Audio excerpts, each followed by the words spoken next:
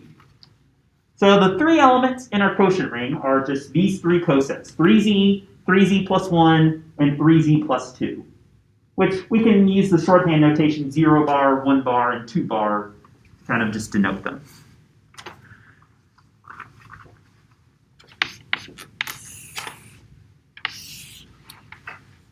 Because Z mod 3Z formed a group under addition mod 3, we can form a Cayley table.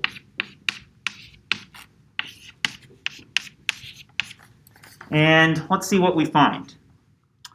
0 bar plus 0 bar. Well, 0 bar was the identity under addition, so that's going to give us this. What's 1 bar plus 1 bar going to give us?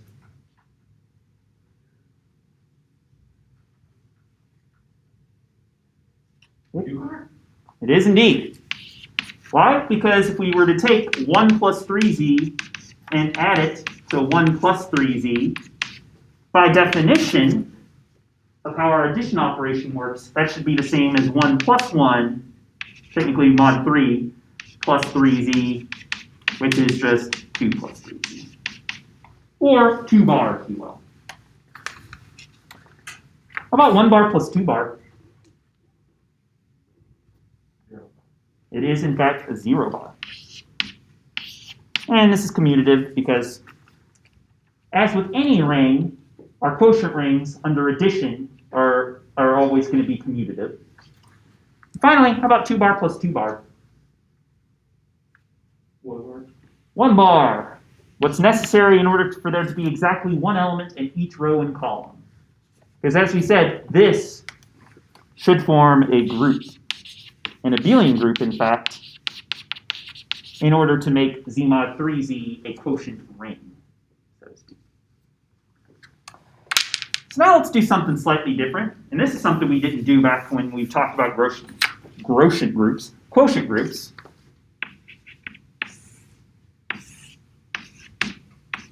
see what happens if we draw a Cayley table for our multiplication operation.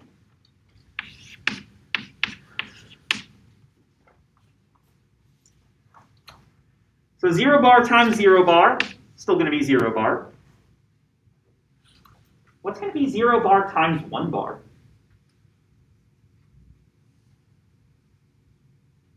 In other words, if we took, using this operation here, if we took 0 plus 3z multiplied by 1 plus 3z, which coset are we going to end up with, Dave? 0 bar? Indeed.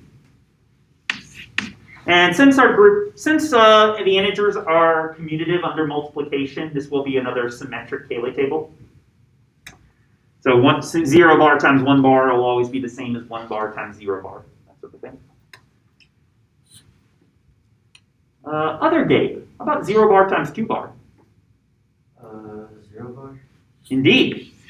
And because 0 times 2 comes out to 0 in this group. So, how about 1 bar times 1 bar?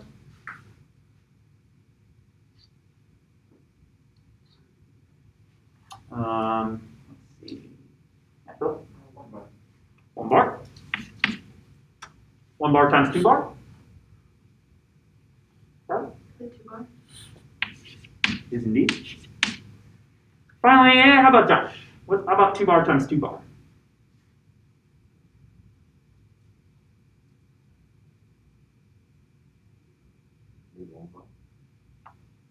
Indeed, because 2 times 2 is going to give us 1 mod 3.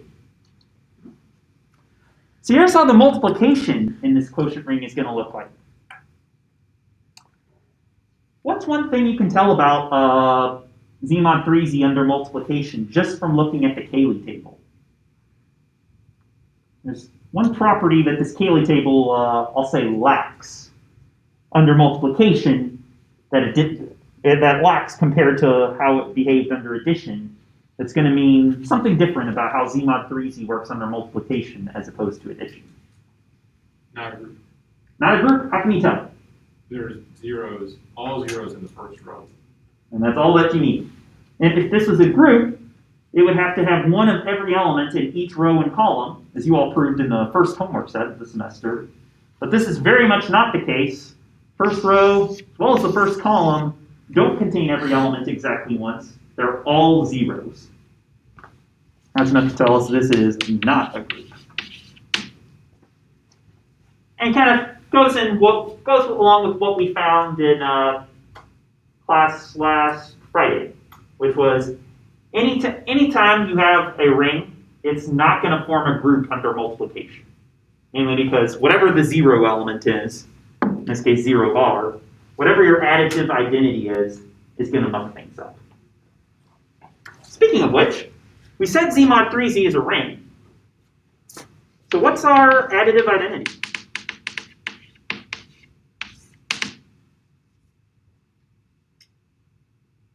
In other words, what out of 0 bar, 1 bar, and 2 bar, which element, if we were to add it to anything else, would just give us back the other thing?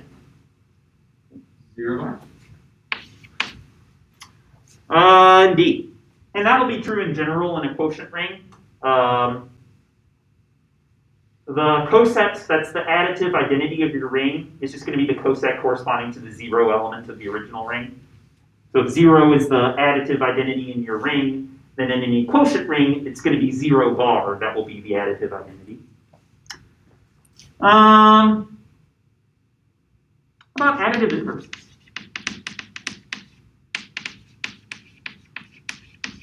If I wanted you to take the additive inverse of, say, x bar,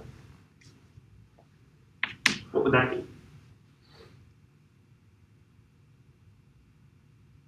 Yeah, that might be a good thing. So let's say this. We could say that if a bar, which is equal to a plus s, is in R mod s,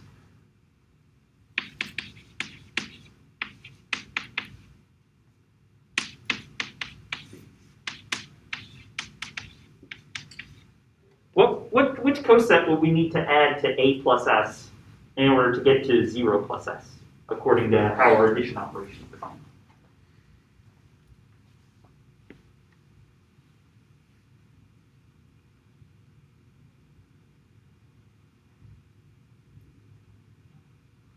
Well, you're giving me a creepy look. Negative a plus s. Indeed. So the additive inverse of a plus s will be negative a plus s. In other words, the negative of a bar is just going to be negative a bar.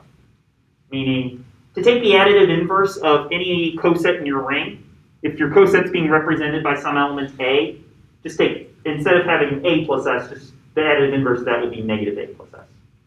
So the additive inverse of cosets within your quotient ring is going to just behave the same way additive inverses worked in the original ring. A has additive inverse negative a, then a plus s in the quotient ring will have additive inverse of negative a plus s. So that's kind of how the addition group structure works in the quotient ring. What about this one? What would our multiplicative identity be? Our ring doesn't have to have a multiplicative identity, so this isn't something that's necessary to have a ring. I think this one does have one though.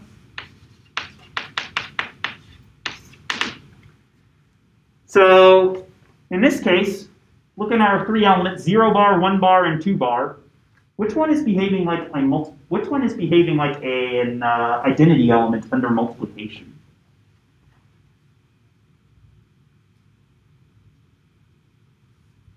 Meaning if you were to take, if it was 2 bar, you would be saying 2 bar times anything else is the other thing. Is it 1 bar? It is indeed, because 1 bar times 0 bar is 0 bar, 1 bar times 1 bar is 1 bar, 1 bar times 2 bar is 2 bar, and vice versa if you flip the order of multiplication. Yep, so our multiplicative identity here is going to be 1 bar. And that will hold true in general. If your group has a multiplicative identity of 1, then 1 bar, or 1 plus s, is going to be the multiplicative identity in your quotient ring as well. Ditto with 0. Additive identity plus s gives additive identity in the quotient ring. Multiplicative identity plus s gives us your multiplicative identity in the quotient ring.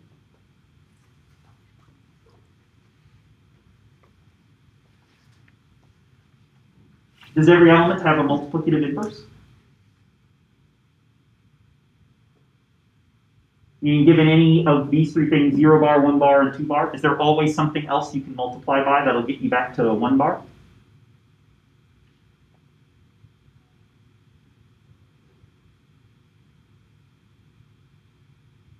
Okay. Not for 0 bar.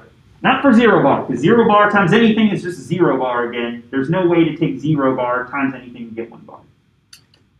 1 bar has an inverse, namely itself. Does 2 bar have an inverse? Peter, what's 2 bar's inverse? Itself. Itself, because 2 bar times 2 bar does give us back our multiplicative identity. So write about what I just said. Multiplicative inverses. 0 bar has none. 1 bar has multiplicative inverse itself. And 2 bar has multiplicative inverse itself as well. So if you remember, when we said 1 over x, we said was the notation for how to write out multiplicative inverses. Sputtering here. In a ring, so like 1 over x is defined to be the thing that you multiply by x in order to get to the multiplicative identity 1. Here I'm saying the same sort of thing. 1 over 2 bar is the thing you need to multiply 2 bar to get to 1, the identity, which is another 2 bar. Any questions or comments about quotient rings?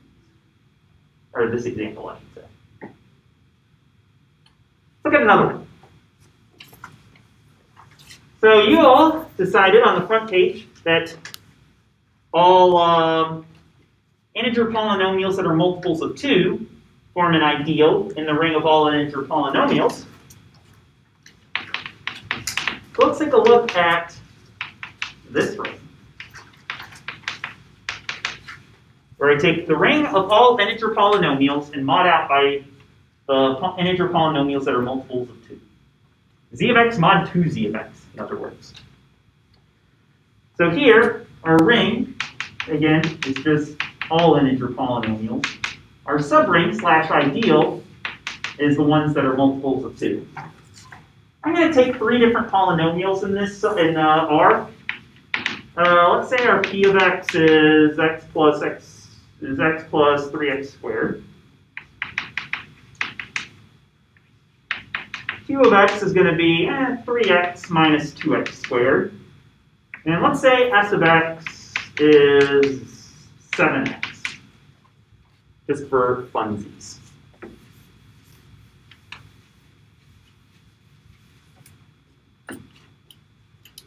If we were to take p of x bar times q of x bar, what would we end up with?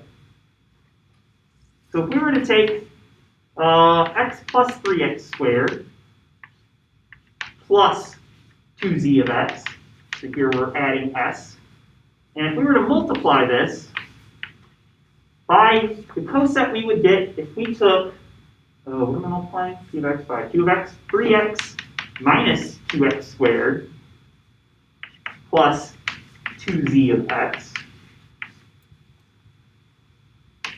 How would we multiply these 2 cosets together?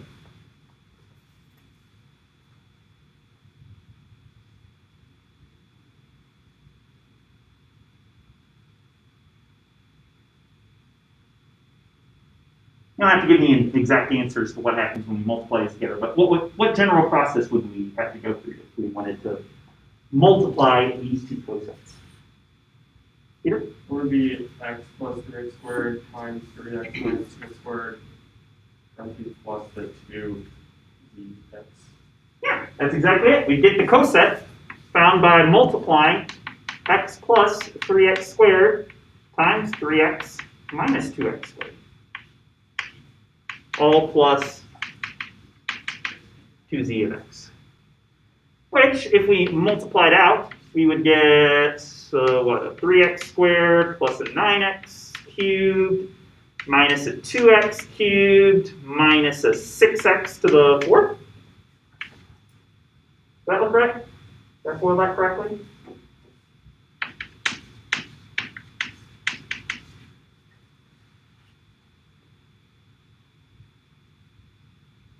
Someone tell me I FOILed that correctly or point out a mistake.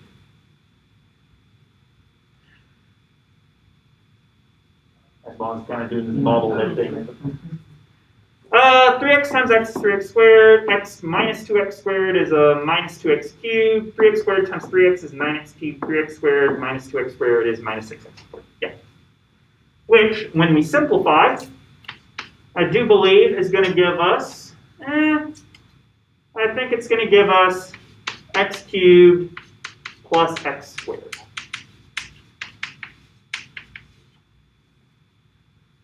That look about right?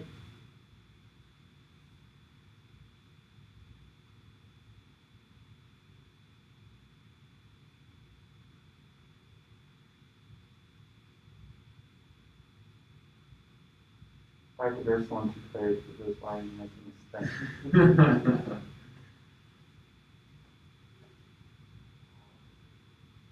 Well, you look unconvinced. Is the rest of it being absorbed into the 2zx? It is indeed.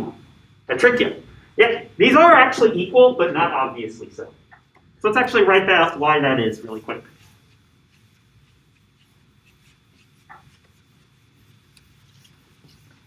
So technically, this right here is really going to be what? Negative 6x to the 4th plus 7x cubed plus 3x squared plus 2z of x. I claim that is in fact going to give us the same thing as x cubed plus x squared plus 2z of x. And the reason why, these are certainly not the same polynomial, but I claim they do give us the same coset of 2z of x. And how could we show that this thing plus 2z of x is equal to that thing plus 2z of x?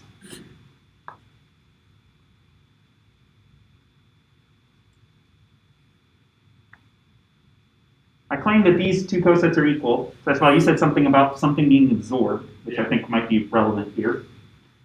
How can we tell if these two cosets are the same?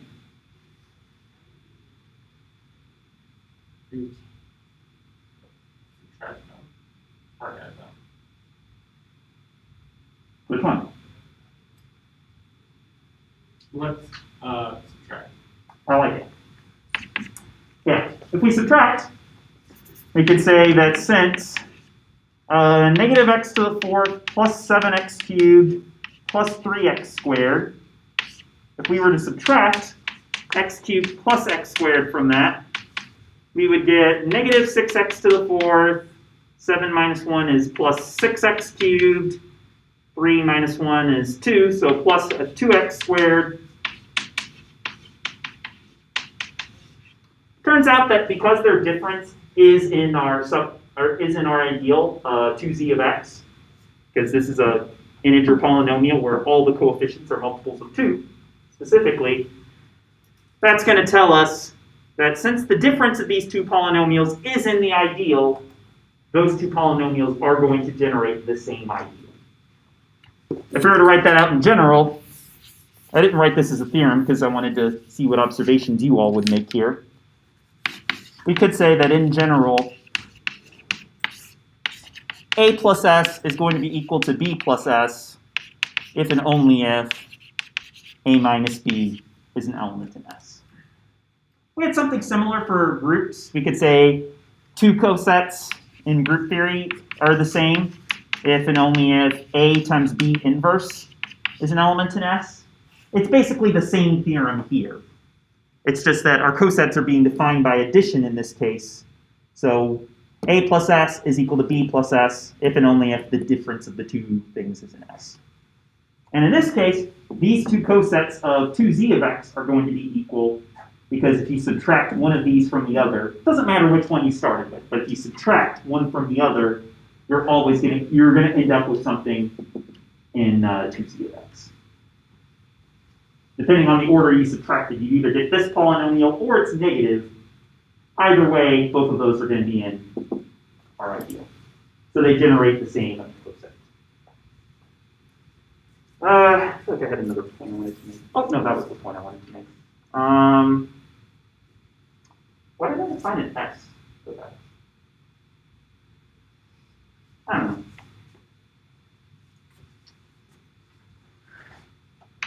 I'll give it a smiley face so it doesn't feel like that.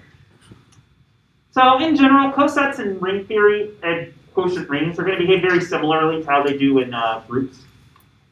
In the next class on Friday, which I'll tell you how that's going to go. Next class, we'll do a discussion of why does it need to be an ideal? We said that when we take R mod S to form a quotient group, we can only do that if S is an ideal. Why an ideal? Why is it not ideal to do otherwise? The reason ends up being for very similar reasons why in quotient groups we needed to mod out by a normal subgroup because some operations don't get well defined unless you're modding out by an ideal specifically. It's going to turn out to be good. But we'll talk about that next time, as well as then getting into ring homomorphisms and ring isomorphisms. This entire packet is basically just generalizing stuff from group theory, talking about ring theory. Hope you all have a good rest of your day. If I don't see you all again in person, have a good rest of your semester. I don't know. I'll be in touch. We'll do something. We're going to keep having class, and I'll try to make it as good as I can. Have a good one.